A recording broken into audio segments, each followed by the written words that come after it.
Nagsimula na nga ang proklamasyon ng mga nanalong senador sa Bilang Pilipino 2025. Present ang lahat ng senators-elect maliban kay Kiko Pangilinan. At para sa update, nasa linya ng telepono si Marian Enriquez. Magandang hapon, Marian. Anong latest dyan?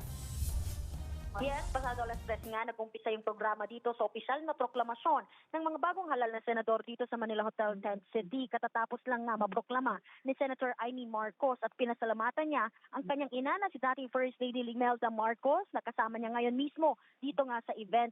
At sa kanyang speech, pinasalamatan din niya sina VP Sara Duterte at kanyang amang si dating Pangulong Rodrigo Duterte sa pag-endorso sa kanyang kandidatura.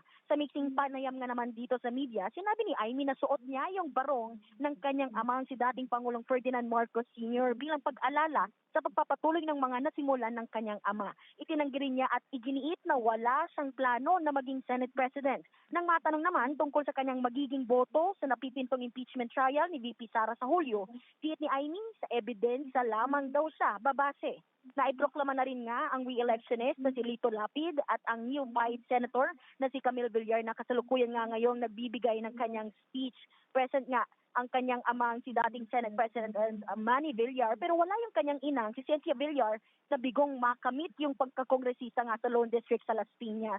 Present nga rin dito nga yung 11 sa Magic 12 pero hindi nga nakadalo si Senator-elect Kiko Pangilinan dahil kasalukuyan siyang nasa Amerika para dumalo sa graduation ng kanyang anak na si Frankie. Sa isang pahayag, pinasalamatan niya yung mga Pilipinong sumuporta sa kanya dahil ang aniya ay imposible, naging posible. Dagdag pa niya, walang persang politikal na hihigit pa sa taong bayan na tumaya, kumikilos at naninindigan tungo sa isang layunin. Tuloy-tuloy pa rin nga yung pagproklama dito mula sa 12th senator hanggang doon sa pinakauna may pinakamataas na boto na nakakuha ng boto. Yan nga mamaya, no? Ang pinakahuling ipoproklama si Senator Bongo at binibigyan nga sila ngayon ng 5 minuto, no, sa bawat pagkatapos ng proclamation nila at saka sila pupunta dito sa ating area kung maaari at kung gusto nilang magpanayam sa media. Yan muna ang latest. Tito, balik sa inyo.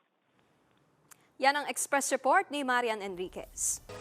Mga kapatid, Nikki de Guzman po, iba na ang may alam at may pakialam sa panahon ngayon.